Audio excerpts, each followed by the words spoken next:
Let's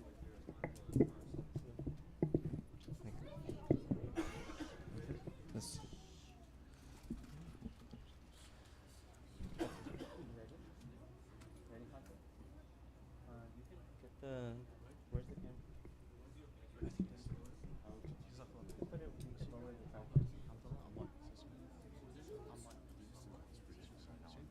That's perfect.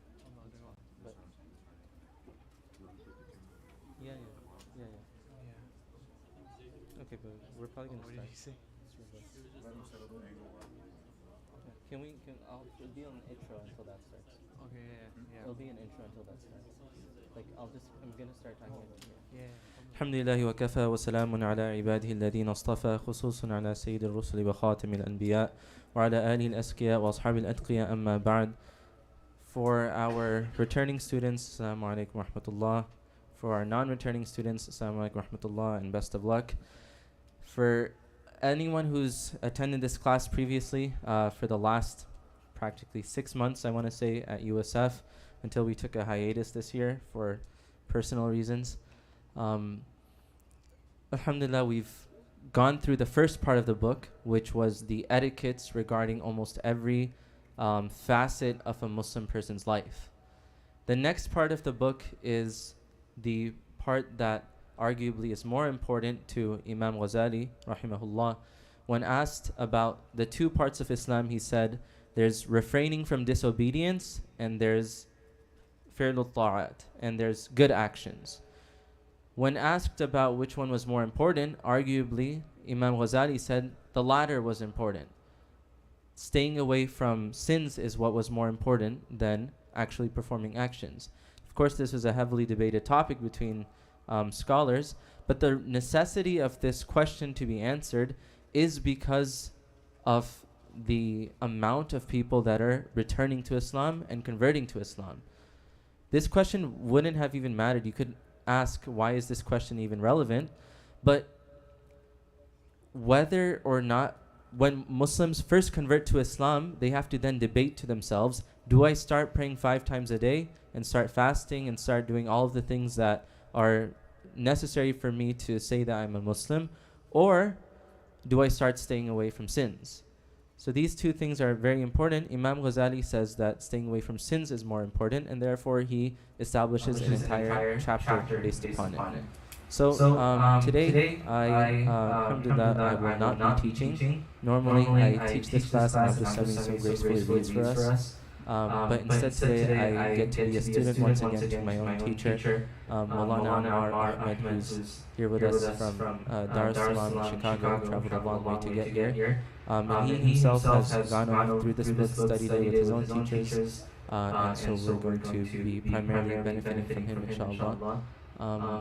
So we will be starting from where we left off just a few months ago in the chapter of backbiting. So if anyone has any questions at any time, you may raise your hand and we can answer those questions, inshallah. Okay, bismillah. Bismillah wa salatu wa salamu ala rasulillah wa ala alihi wa ashabihi ajma'in.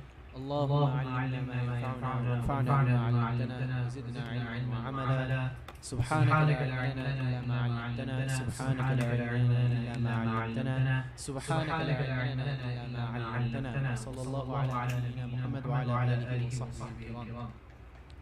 So is this better? Yes. So from what I was told, the last thing which was discussed was the topic of backbiting. And so,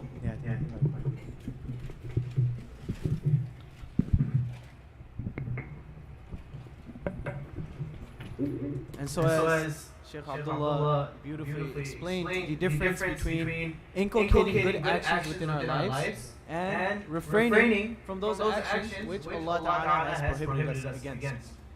The example is given of one who lives their life performing many great actions, while also continuing sin in their life without making an active effort of trying to remove those sins, is the example of, let's say, a cup. You have a cup, and now you want to fill it with some water, you want to fill it with some juice, some milk, something like that, right? And now you poke some holes into that cup, and now you begin pouring whatever liquid you want to inside of that cup. Eventually, what's going to happen to that cup? Is it going to stay full? Is all of that water going to stay inside of that cup? No, eventually a time will come when that cup will empty. The water will slowly pour out. And similarly, for one to do good actions and remain consistent on them, so that the effect stays within them. Yes, the action will be recorded in our book of good deeds. But the idea is that the barakah of that action, the nur of that action, the ability to remain consistent on that action will only happen when one tries to remove those faults, when one tries to remove those bugs which they may have within themselves. This isn't to say one person is better than another person, or we're better than another person because of the faults that they have. We'll discuss that slowly coming in the book, but that's just a precursor and just something to add onto what Shaykh Abdullah mentioned. So beginning the chapter, Imam Ghazali mentions regarding certain sins of the tongue. We were discussing sins of the limbs, and amongst those limbs, there are the sins of the tongue. Nabi sallallahu alayhi wa sallam, he mentioned that there are two things which a person must protect at all costs. It is, what is it? Between their two lips, referring to their tongue, and what is in between their two legs, which is obviously referring to the private part. Nabi sallallahu alayhi wa sallam gave great emphasis to protecting ourselves from the sins of these two limbs. If you think about it, our tongue, right? We speak from our tongue, we pronounce different letters from our tongues touching different parts of our mouth. But our tongue is actually protected by how many different teeth? Anyone know who's in there? 32 different teeth, right? So 32 sharp teeth are protecting this tongue. And beyond that, you have another barrier, which is the lips. That's just one wisdom of how much or how far we should go to protect the tongue. That Allah Ta'ala also created a system where the tongue is protected by these two things. So we have the sins of the tongue, and we're at backbiting. Imam Ghazali mentions الثالث الغيبة. The third one is backbiting. احفظ لسانك من الغيبة. Protect your tongue from backbiting. فالغيبة أشد من 30 زنية في الإسلام كذلك الفضل. For backbiting is worse than 30 acts of adultery. I won't be sticking exactly to the text. So if you do notice some discrepancies, it's because I'm not necessarily reading from the text. Sometimes I might read from the text to make it a little easier to follow along. But that's why if you notice some discrepancies, it's just because I'm just translating from the Arabic. But it should be pretty similar. So riba or backbiting is worse than 30 acts of adultery, 30 acts of fornication in Islam for a believer. كذلك الفضل. That's just how the narration goes. So one thing we see over here is the immense care and the strictness which the scholars had of Islam, the scholars of Islam had in regards to preserving the words of Nabi sallallahu alaihi wasallam. The words of Nabi sallallahu alaihi wasallam have been preserved in the form of hadith. However, the meanings have also been preserved. And so one way the ulama would share these things is by mentioning that yes, there is a narration like this, yes, this meaning has been preserved, but they will never directly attribute it to Nabi sallallahu alaihi wasallam out of their immense care and their fear of misquoting Nabi sallallahu alaihi wasallam. Perhaps you may have heard before, Nabi sallallahu alaihi wasallam said, "Man kadhaba alayya muta'ammidan falyatabawwa maq'adahu min an-nar." That whoever falsely attributes anything to me, then he should prepare his abode in the hellfire. So there's this very strict wa'id. There's this very severe punishment and warning for those who misattribute, misquote Nabi sallallahu alaihi wasallam. And we see this culture nowadays that, there are hadith, we think, yeah, I heard something like this. And then we'll just say, oh, the Prophet sallallahu alaihi wasallam, he said this. The Prophet sallallahu alaihi wasallam, he said this in the hadith. But then we're not really sure that, what was the hadith? What was the wording? Where was the hadith, for example? We have to be very cautious when we are quoting the Prophet of Allah sallallahu alaihi wasallam. And so we see this embedded in the literature of our scholars. That even over here, is this a book of hadith? No, it's not a book of hadith. Is this a book of narrations or historical accounts? No, it's none of that. But even over here, you see this concept of preservation of the words of Nabi sallallahu alaihi wasallam, and the care when quoting Nabi sallallahu alaihi wasallam, that if the wording may not directly come to mind, but there's a meaning which has been preserved, then yes, mention the meaning. And just mention that yes, this is what's been preserved. But never quote Nabi sallallahu alaihi wasallam when we may not be sure. Moving forward, Imam Ghazali says, وَمَعْنَى الْغِيبَةِ. Now this is very important. There is a concept of definitions in Islamic academia, that when we define something, we are very particular with how we word it. In logic, you have something called a haddam, which is a proper definition. And so the idea is that when you give a definition, it should be very concise. جامع لأفراده مانع لأغياره. That it should be comprehensive of whatever may fall into that definition. So we'll understand that through the definition. It may be kind of hard to understand this, it's a little abstract. But it should also be such that it removes anything which does not fall under the definition. So it should be very concise, comprehensive, and something which is very comprehensive, I guess you could say that. So now Imam Ghazali says, فَالْغِيبَةِ, the meaning of ghiba. What is ghiba? How do we define ghiba? أَن تَذْكُرَ إِنسَانًا, that you mention an individual, بِمَا يَكْرَهُهُ, something regarding him which he does not like, something which he dislikes, لَوْ سَمِعَهُ, if you were to hear that.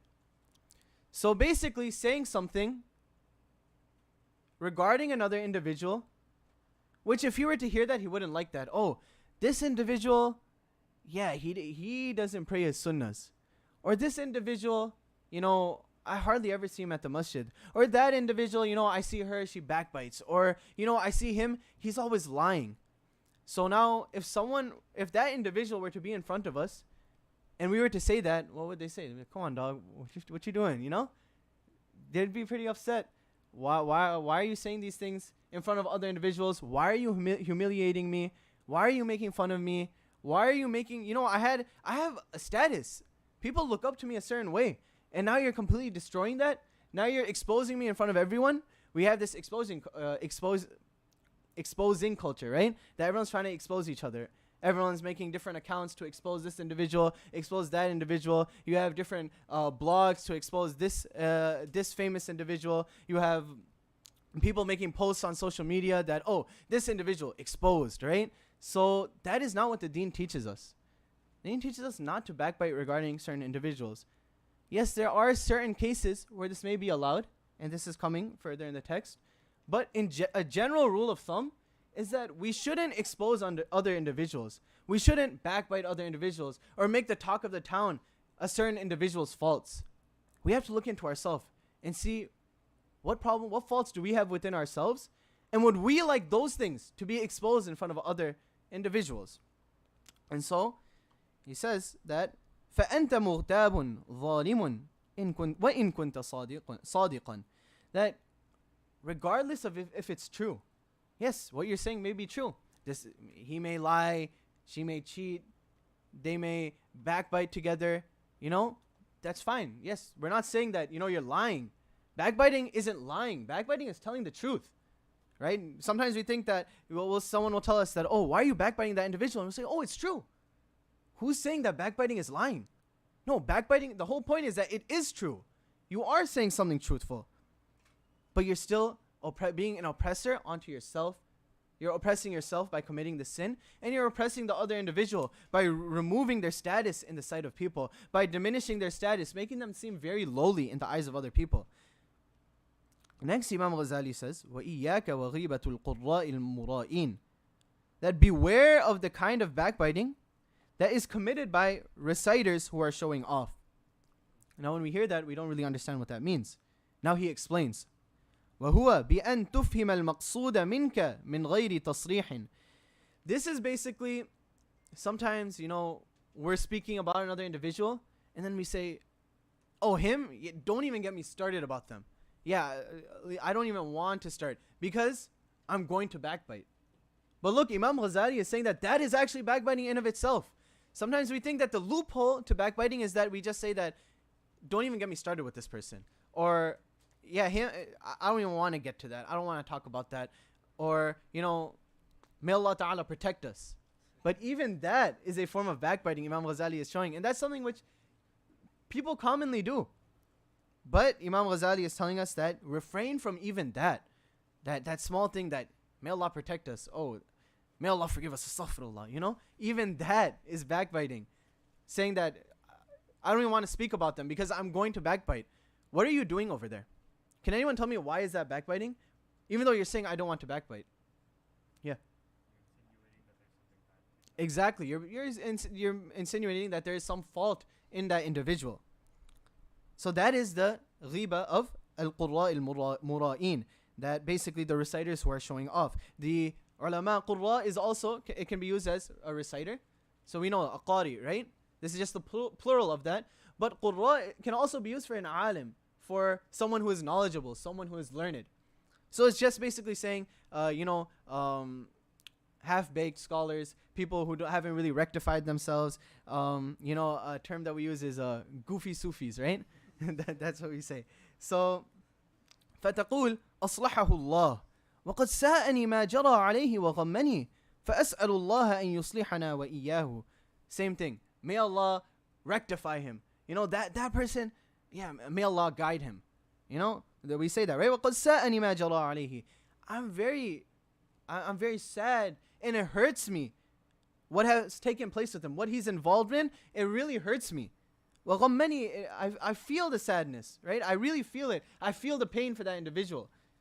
فأسأل الله, I ask Allah أن يصلحنا وإياه. I ask Allah to rectify all of us. This is a very big trick of shaitan, because outwardly it seems as though we're doing something right. We're making dua for that individual. You know, we're not backbiting that individual. We're protecting his status. But this is a trick of shaitan. This is how shaitan gets us. It's in ways like this, where we may think we're doing something right, but in reality we're doing something very wrong. In fact, this is backbiting in of itself. فَإِنَّ هَذَا جَمْعٌ بَيْنَ خَبِيثَيْنِ. Imam Ghazali says that this is a fusion of two wrong actions. What are these two wrong actions? أَحَدُهُمَا الْغِيبَةِ. The first one being, of course, ghiba, as we mentioned. إِذْ حَصَلَ بِهِ التَّفَهُمْ. As the brother mentioned, that by doing so, you're insinuating, it's understood that this individual is involved in something wrong. وَالْآخَرُ. Now what's the second wrong thing? تَزْكِيَةُ النَّفْسِ. Is to make yourself seem as though you're at a higher position than that individual. You're self-rectifying yourself. That you're saying that, may Allah forgive that person. I feel really hurt that he's involved in that. But really what you're doing is you're putting yourself on a pedestal that, yeah, I'm not involved in that. I'm much better than him. That's why I'm feeling sad for him. And I'm making dua for this individual. Now, a question comes to the head that, okay, but what if I'm sincere? What if I am making dua for that person? Imam Ghazali answers that right here.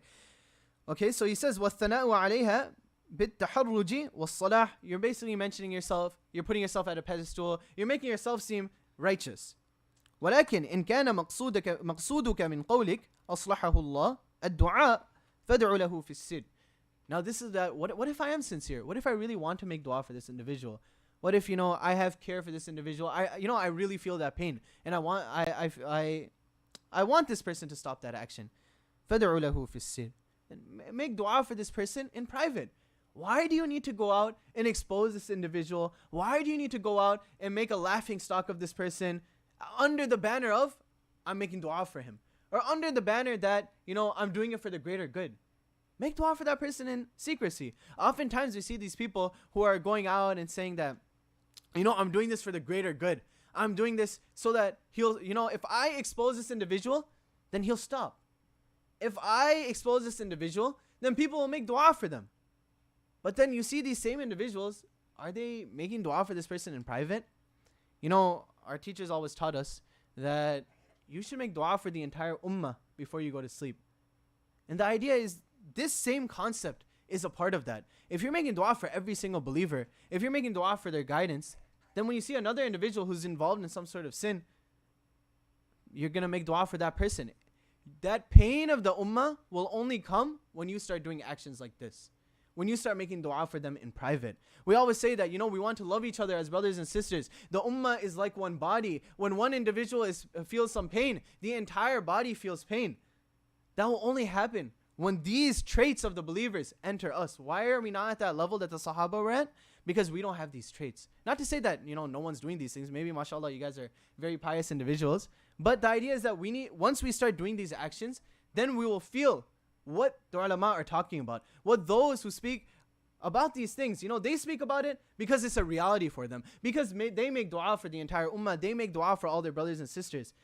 We may not feel it because we may not be doing these actions. Once we start doing these actions, we will feel that same pain. We will have that same concern for the ummah, just as they have. وَإِنِ اغْتَمَمْتَ بِسَبَبِهِ فَعَلَامَتُهُ أَنَّكَ لَا تُرِيدُ فَضِيحَتَهُ وَإِظْهَارَ عَيْبِهِ.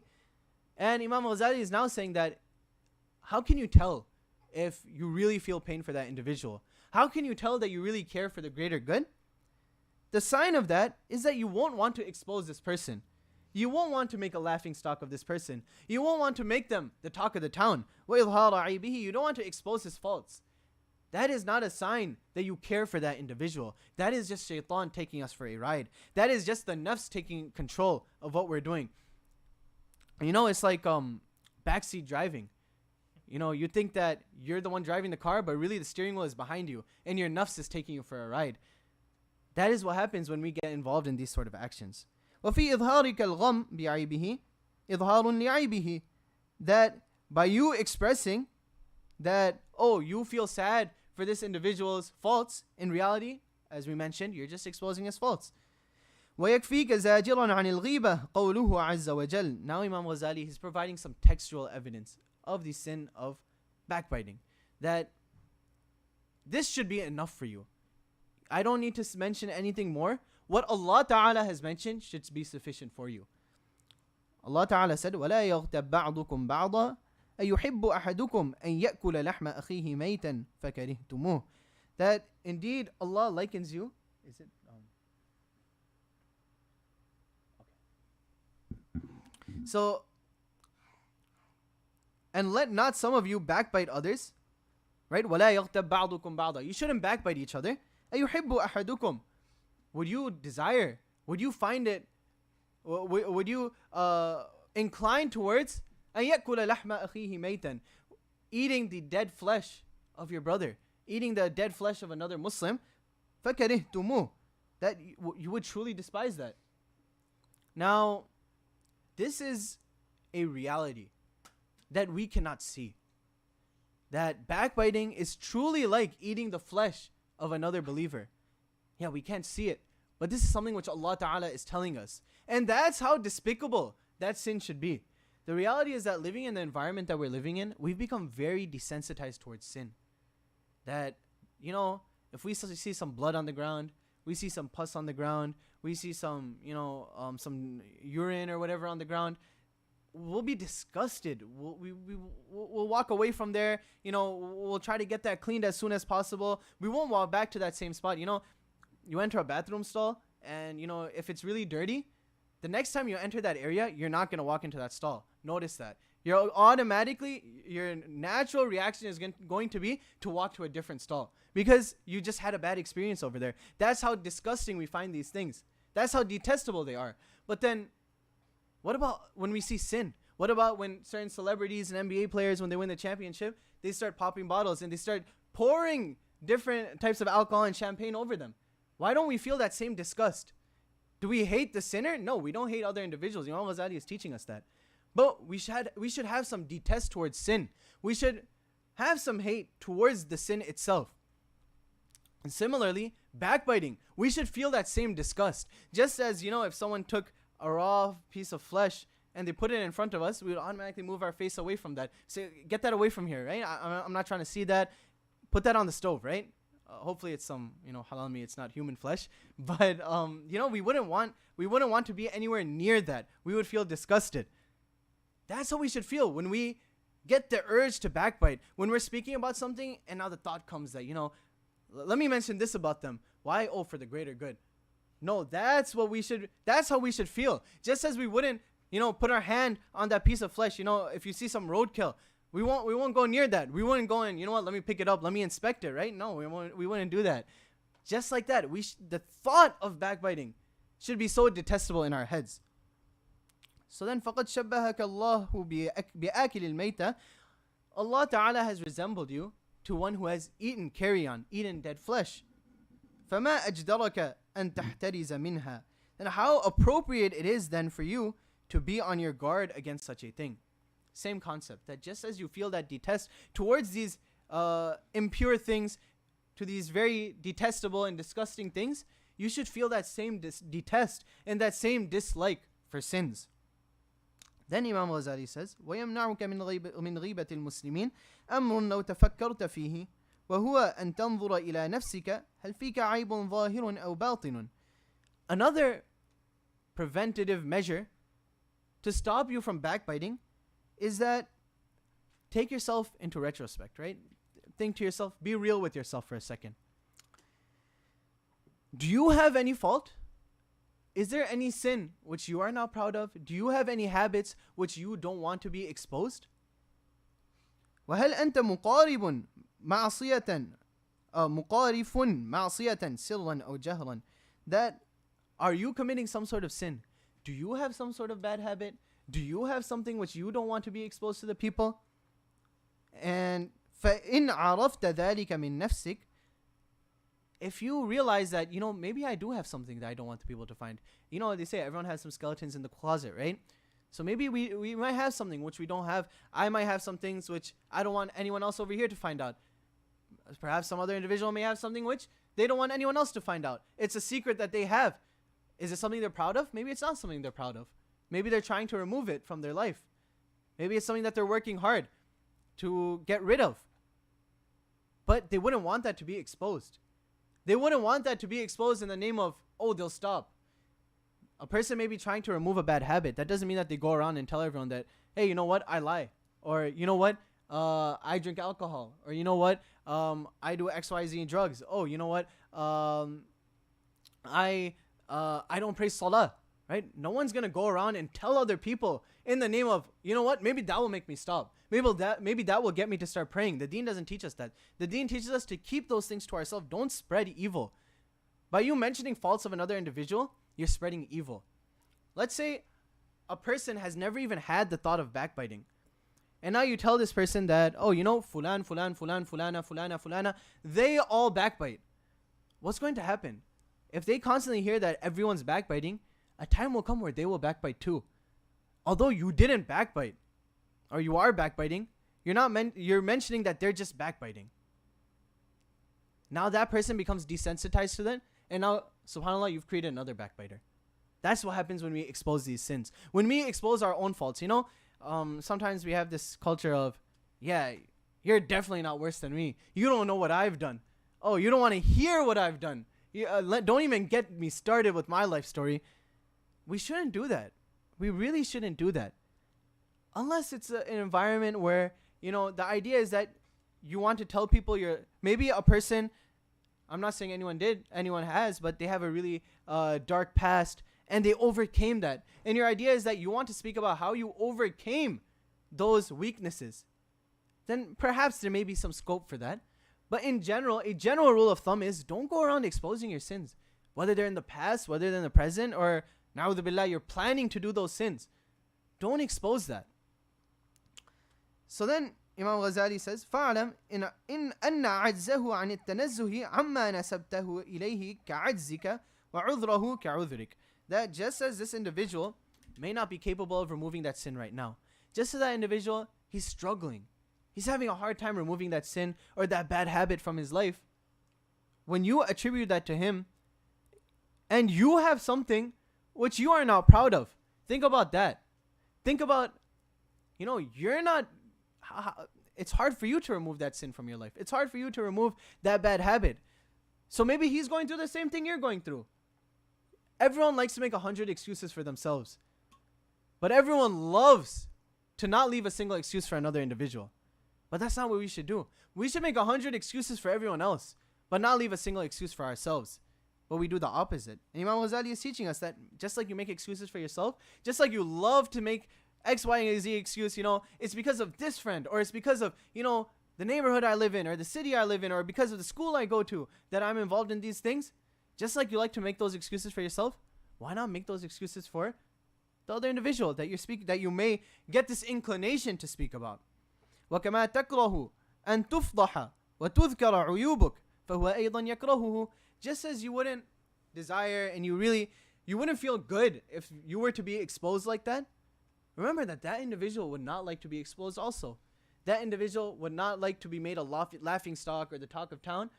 Just like you wouldn't like that, he also doesn't like that. He's another human being, just like you. فَإِن سَتَرْتَهُ. But what happens if you were to hide their faults? What were to happen if now you conceal their faults, you refrain from backbiting? What is the reward for this? سَتَرَ اللَّهُ تَعَالَى عَلَيْكَ. Allah Ta'ala will conceal your faults. Allah Ta'ala will make it hidden for you. That, sometimes individuals who are involved in bad habits, they don't want others to find out. And a person might be actively working to remove those bad habits from their life. And they don't want others to find out.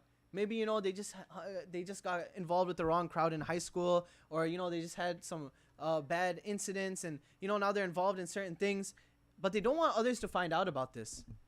One way that, alongside with trying to remove that, taking whatever steps is necessary, one way they can, get that security is don't expose other people. Allah Ta'ala will keep your honor if you keep other people's honor. We have this concept in the Sharia, al-jaza'u min jinsil amal, that your recompense or your reward is based on the type of action you do.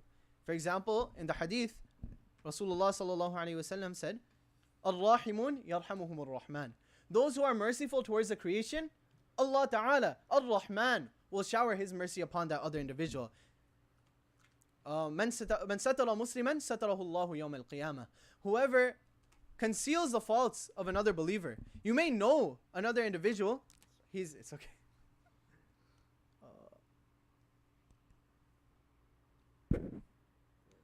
It's good. Is it the?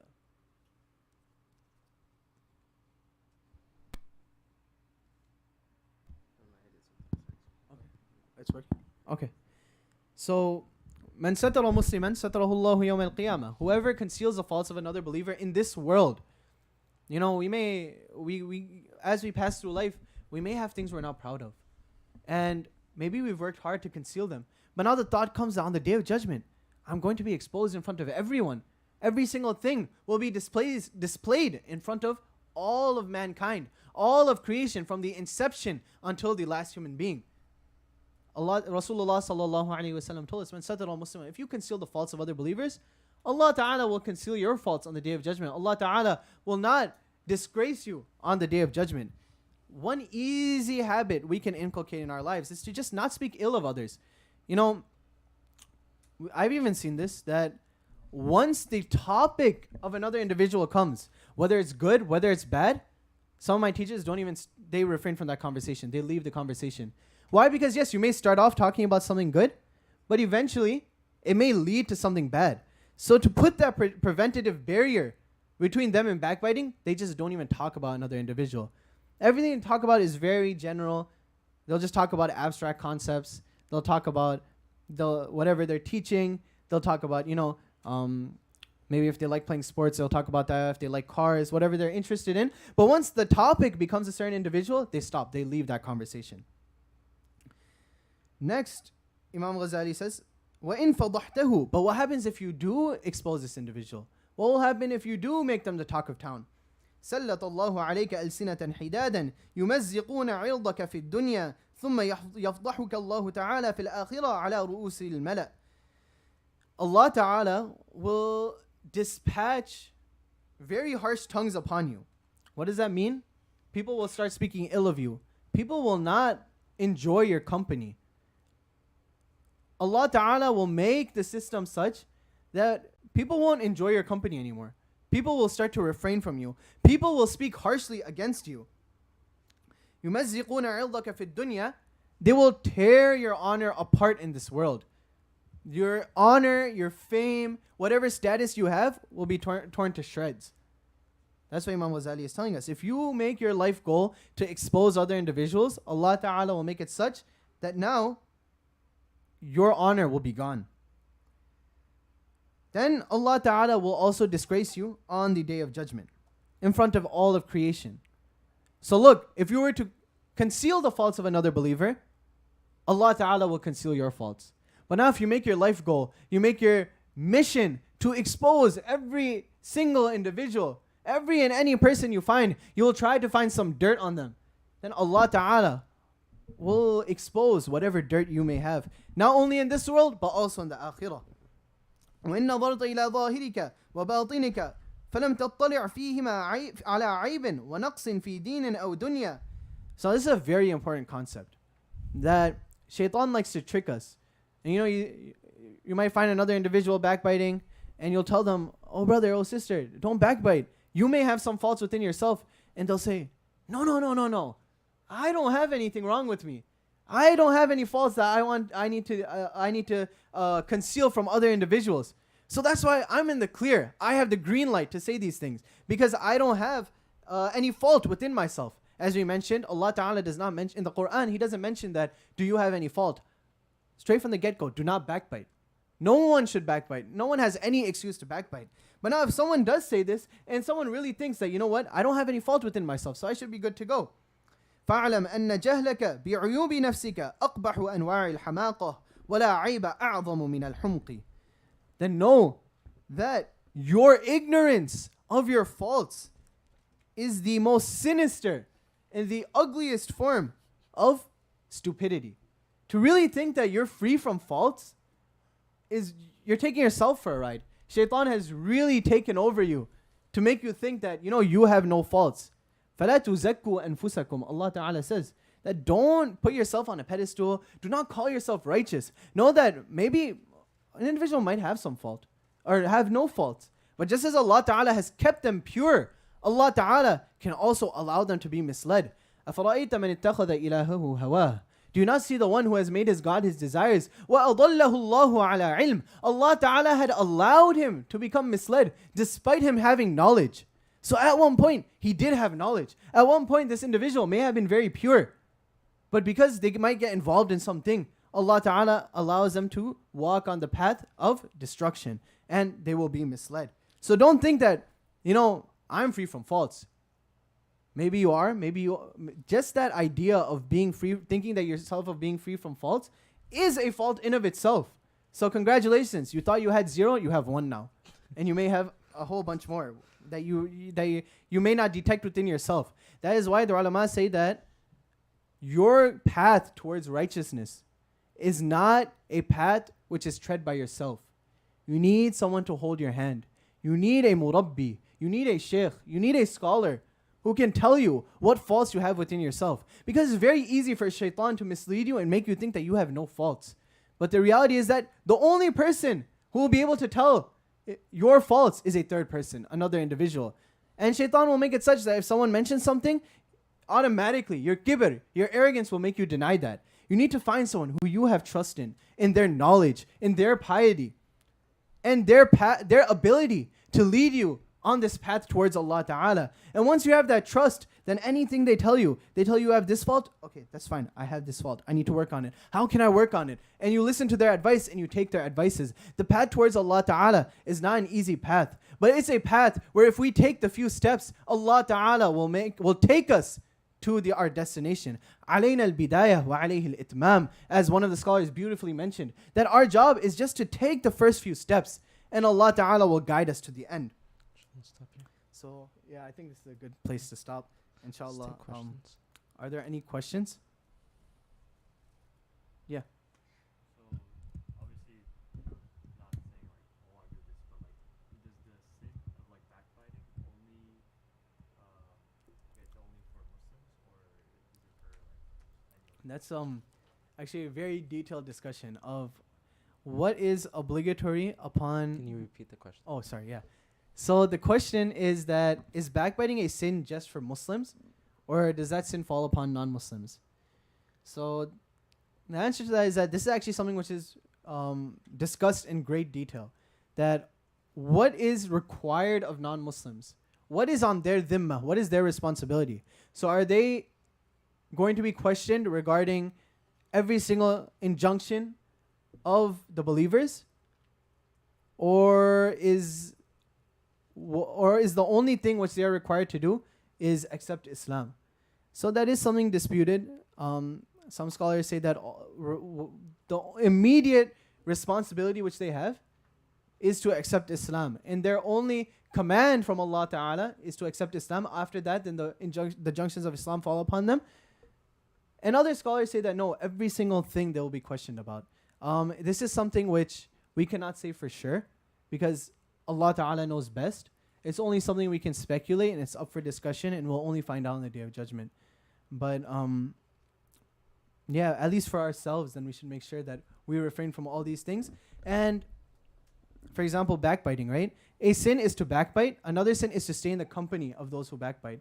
So we may be with our non-Muslim colleagues and they may end up in backbiting. Then it is appropriate for us that if we have the ability to, we try to stop the conversation.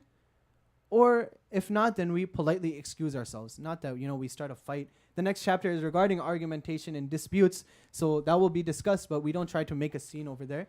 We politely excuse ourselves or we politely try to change the conversation. Yeah. With so for backbiting, but you're talking about politicians or something, this politician committed mass murder or something. Which politicians?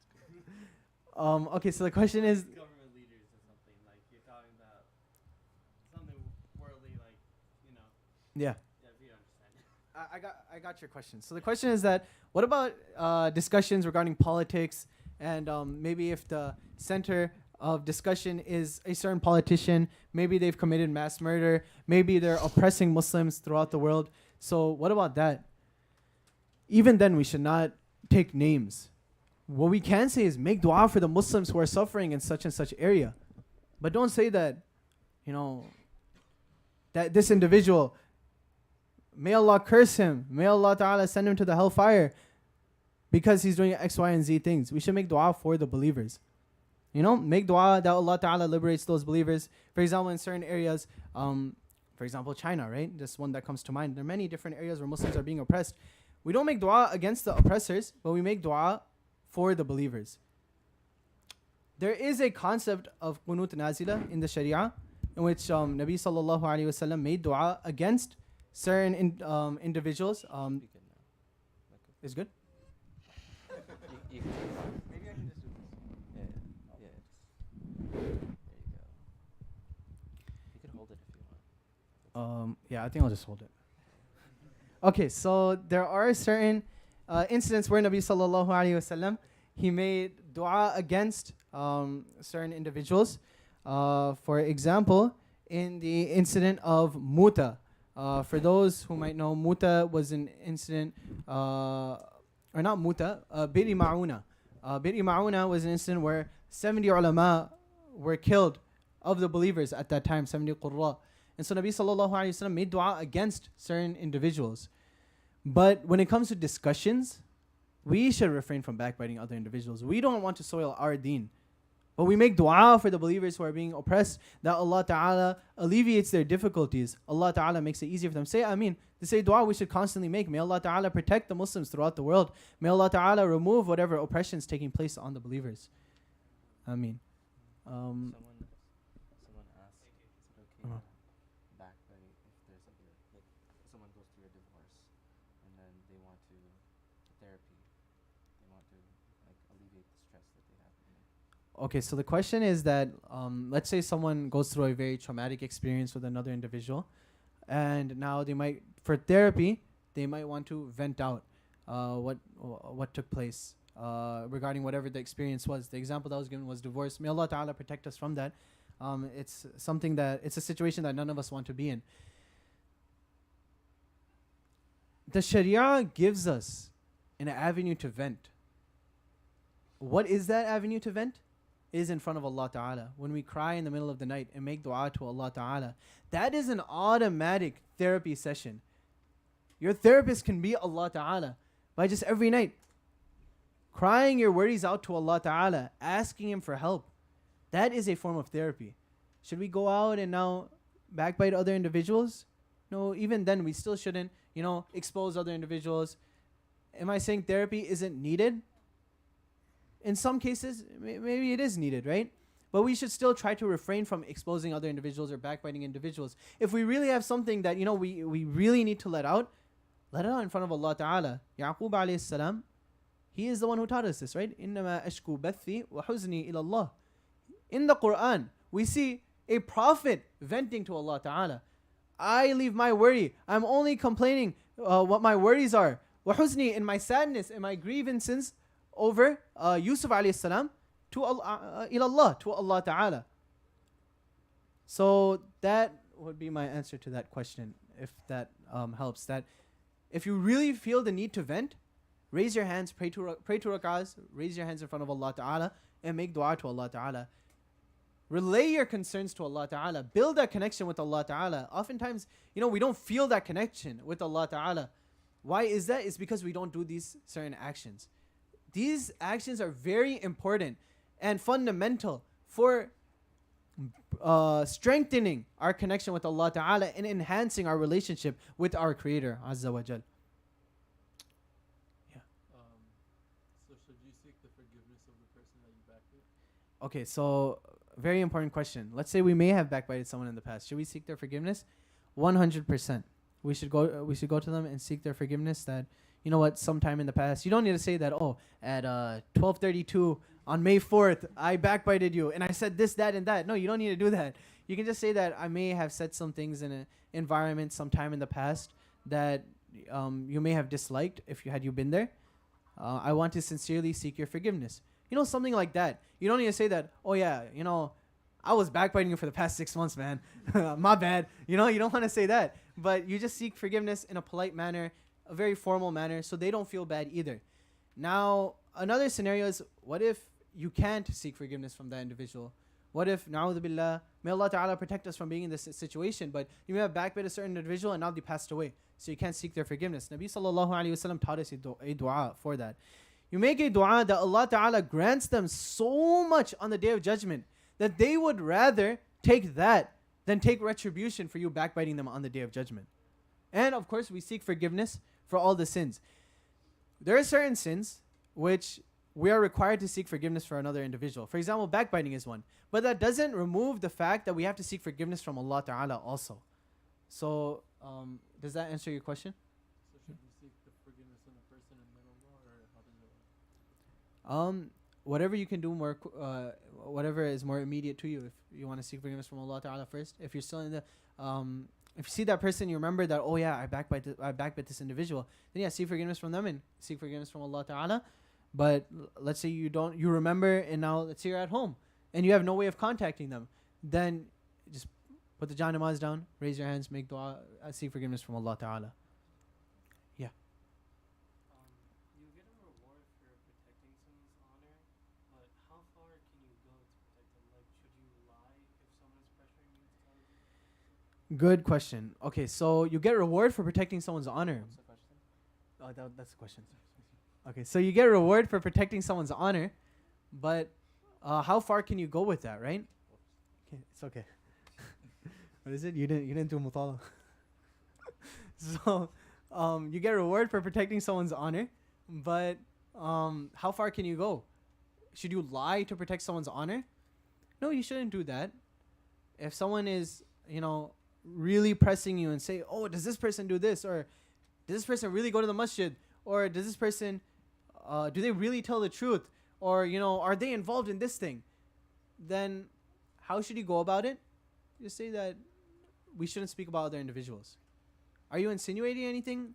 Not really. If you make it your habit that, you don't like to speak about other individuals, lest we backbite, then yeah.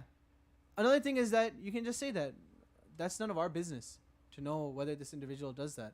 Whether we know or not, it's not our job to go around digging for dirt.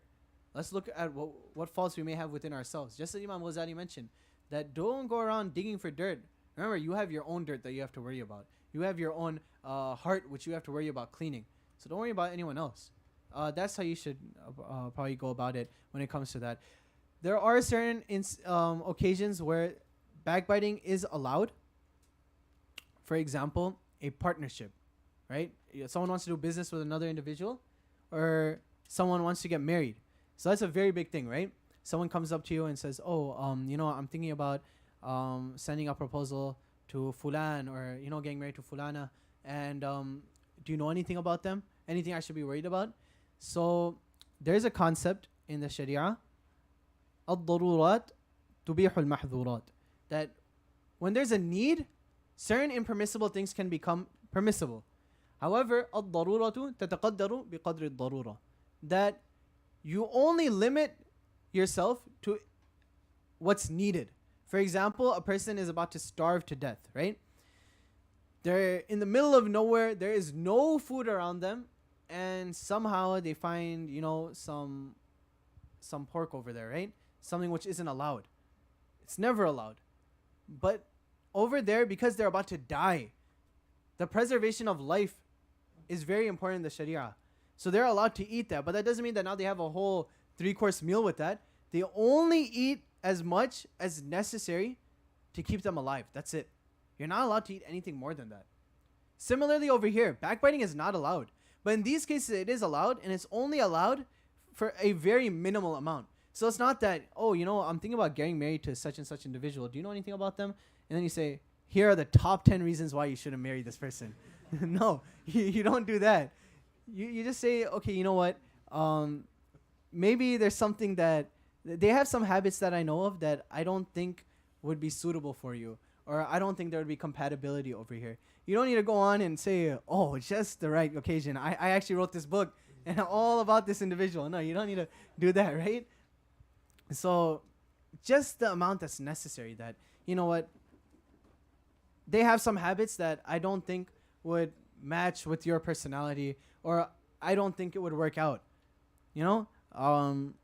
Just that much is enough. Or I'm thinking about doing business with the individual. You don't need to say that, back in 2012, he cheated this person and he cheated that person, and, he did this Ponzi scheme and that, this and that. You don't need to say all that. You just say that, he has a little bit of a track record. I don't think it would be smart for you to do business with that individual. So that's how far you should go when, for example, some instances where it is allowed, very minimal amounts. Don't go on and expose this individual. And again, this is provided that we don't go around digging for dirt, so now people can come to us and ask us that, oh, do you know anything about this individual? It's just sometimes, you just find out things. And so we just keep it to ourselves. And of course, we make dua for that individual, and maybe we take them in private, and we speak to them in private and try to remove those habits from them, out of course, our care for them. Does that answer your question? Okay. Okay, inshallah. Okay. So you may be wondering what I'm doing here all the way from Chicago. No, I'm not on vacation. I wish I was on vacation.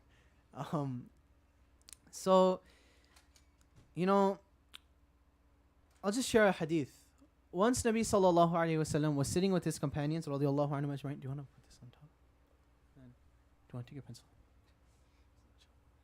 So once Nabi sallallahu alayhi wasallam, he was sitting with his companions, and he said, كيف بكم إذا طغى فتيانكم وفسق نساؤكم? What would your situation be what would your situation be when your young men and women end up in sin? Basically, when sin becomes rampant in your societies. So Sahaba radiallahu anhum ajma'in, they were in complete shock. They said, Ya Rasulullah sallallahu alayhi wasallam, inna hadha lakain? Will this really happen? Is this really something which will take place? It was so out of this world for them. They couldn't believe something like this would take place. So Rasulullah sallallahu alayhi wasallam, he said, Naam, yes, this time will come. وَأَشَدُّ مِنْهُ, but don't think that's the worst. Worse than that will be إِذَا تَرَكْتُمُ الْأَمْرَ بِالْمَعْرُوفِ وَالنَّهْيَ عَنِ الْمُنْكَرِ. When you start to leave in joining towards good, encouraging others towards good, and when you start to leave prohibiting against evil, when you start to leave making other individuals stop sin. So Sahaba radiallahu anhum ajma'in, they were not used to hearing these things. Something like this was so far-fetched for them that they said, Ya Rasulullah sallallahu alayhi wa sallam, inna hadha lakain? Will this really happen? So Rasulullah sallallahu alayhi wa sallam, he said, Naam, yes, this will happen. وَأَشَدُّ مِنْهُ, but even worse than that is, إِذَا رَأَيْتُمُ الْمَعْرُوفَ مُنْكَرًا وَرَأَيْتُمُ الْمُنْكَرَ مَعْرُوفًا. But even worse than that is when you start to see what was once seen as righteous and moral and looked up to, you start to see that as evil, and you start to see that as backwards, and you start to see that as a vice, and you look down upon that. And what was once seen as immoral, what was once looked down upon, what was once seen as evil, You start to look up to that, and you start to see that as progressive, and you start to see that as righteous. And so the idea is that these three things are three steps towards the downfall of a civilization. And we find all three of these things rampant in our societies today. Not just in Muslim societies, but in humanity as a whole. We find all three of these things. This was so far-fetched for the Sahaba, but this is something so normal for us. And the idea is that if we keep this going, eventually there will be complete chaos and anarchy in the world. And we need to make some sort of pushback against our nafs and shaitan. The two greatest enemies that we have is our nafs, our own self, and the shaitan and his army. And so now you see that different ideologies and different agendas are being pushed in our societies, in the educational system. I don't know if you guys saw, but just recently a bill was passed in Washington. Does anyone know what I'm talking about? Okay, so this is what was passed. If a minor wants to perform a gender change and the parents are not on board with it, the parents don't give consent, that is legal bounds for the child to leave their parents' house and be taken up for adoption. They can contact government officials and be taken away from their house. What's happening? The nizam of Allah Ta'ala gave us a certain hierarchy, and society is destroying that hierarchy. Society is destroying this system of Allah Ta'ala to keep us as human beings. With the Sharia, an individual lives a life as a human being. Without the Sharia, without following the commandments of Allah Ta'ala, and living a life upon the deen, that will lead to one becoming worse than animals. That is what the Sharia does for us. It gives us that guidance. It gives us that framework to be a proper human being. And society nowadays is trying to destroy that nizam, destroy that system. And so we've come from Masjid Darus Salam in Chicago. MashaAllah, Sheikh Abdullah also studied there. I had the opportunity of studying with him a couple of years back. And so Masjid Darus Salam in Chicago. And we're here to promote some of our different programs which we have for the community. We're not here to say that, we're better than any other masjid, or we're the best, or, all you guys are doing a terrible job and look up to us. No, we're not here to do any of that. It's just to show what we have going for the community, what we have to offer for the Muslim communities at large. Specifically, our annual 3-day retreat, which is a 3-day program in which there'll be different lectures, workshops, panels, something for all audiences, whether they're male or female, whether they're young children, 5 years old, to young adults around 18 years old, or middle-aged working adults, to even elders. We'll have some sort of program for them, something to accommodate them, something for them to receive some sort of benefit. There'll be everything will take place at the masjid in Chicago. Meals will be provided. When is this event? This event is Memorial Day weekend, a time where everyone's off. Prime time for vacation. What is Memorial Day weekend known for? Getting the family together, going on vacation, maybe having a barbecue, just getting everyone together. The idea is that, yes, do all that. Why not get your family together, take a vacation out to Chicago, see our city, see all the different attractions we have. MashaAllah, Chicago is also the hub of halal food. Check out our different restaurants that we have. Make it a little trip. Spend some time at the masjid also. What is the topic of this event, right? You want to know what is going to be discussed on Memorial Day weekend. The topic of this retreat is morality, modesty. These things which have, really left our Muslim communities. And the idea is that the only way they can come back, the only way we can have proper Muslims coming back, this idea of modesty and haya is something which has really left our communities. The only way to get that back is to speak about it, to remind ourselves. وَذَكِّرْ فَإِنَّ الذِّكْرَى تَنْفَعُ الْمُؤْمِنِينَ. They remind each other. Give reminders to each other. For surely a reminder is something which is beneficial for sincere believers. So the topics are of morality. Different social norms will be discussed, social pressures, different agendas which are being pushed today. Discussions will be made from the light of Sharia, from the light of Islam. And so there will be i'tikaf in the masjid for brothers, for those who want to stay overnight. But what about the sisters? We have local hotels nearby which provide discounted rates for those individuals who are coming for this program. And as well, if someone needs shuttle services from the hotel is just across the street, then we also provide shuttle services going to the hotels and back. What is the fee of this event? Every event has a fee, right? what's the fine print, or what's the silver lining? One small fee of yourself. You just get there, we'll take care of everything else. We just ask that you make the trip to Chicago, everything else we'll take care of. You just pay for the transportation, we won't charge you anything. Our idea is that we want to give more than take. So the lectures are free, the meals are free, accommodations are free. Just make it there, and inshallah we'll take care of everything else. So we have our annual 3-day retreat, again from May 26th from May 28th, Memorial Day weekend. And if someone is unable to make it, then don't let that stop you from becoming a means of motivation for someone else. Don't let your inability to go become a means of preventing you from inspiring someone else. We really undermine the effect we have on other individuals, the effect we have on society. But if we were to just channel that and have that concern and that fikr for our other Muslim brothers and sisters, then we can see the great results it will produce. Additionally, we have a whole bunch of other programs which take place at Dar es Salaam. I don't want to take too much of your time. I know it's pretty late right now. But if you can't make it, we actually have an updates group, which is one way we keep everyone connected to the community of Dar es Salaam. And what this is that it's an admin-only message WhatsApp group in which all you'll get is a message, which is the topic of the event, the speaker, and the live stream event. So now you can become a part of the community of Dar es Salaam. Now, whether you are driving to school or coming back from work, you're in your living room, you're preparing suhoor or iftar, you'll get that notification that, oh, this event is going on. I'tikaf is taking place. Minimum 10 events, 10 lectures are taking place at Masjid Dar es Salaam. And now by joining this group, you can become a part of that community all the way from Tampa, Florida. So we have our updates group, and we also have many other programs. For example, our 1-year Arabic and Islamic Studies intensive. Actually, that's the QR code. So if you want to scan that with your camera, you can join the group, and now you will be notified anytime there is an event.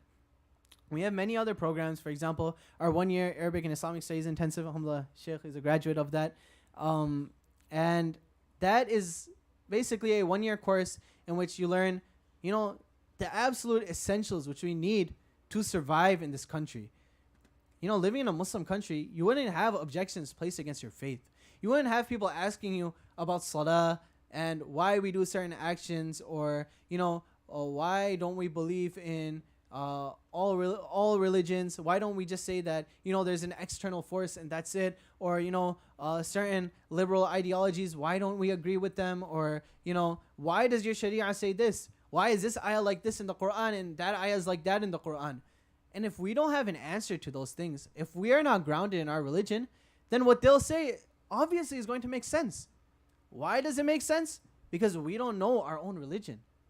If we want to preserve the deen, just as the deen was preserved for us, just as this deen came to us through a certain legacy, it is our job to become a part of that legacy also, to preserve deen not only within ourselves, but within our future generations also.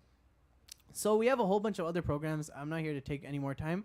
We have a flyer with all of our other major programs. If you want more information, then inshallah, I'll just be in the back. You can just ask regarding that, inshallah.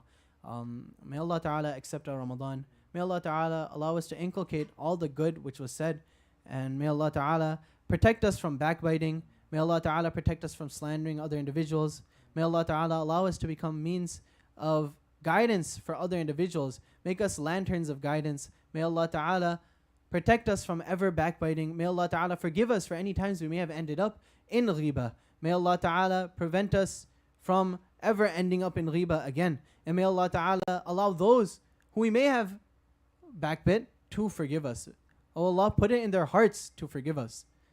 Subhana rabbika rabbil izzati amma yasifun wa salamun al mursaleen walhamdulillahi rabbil alameen.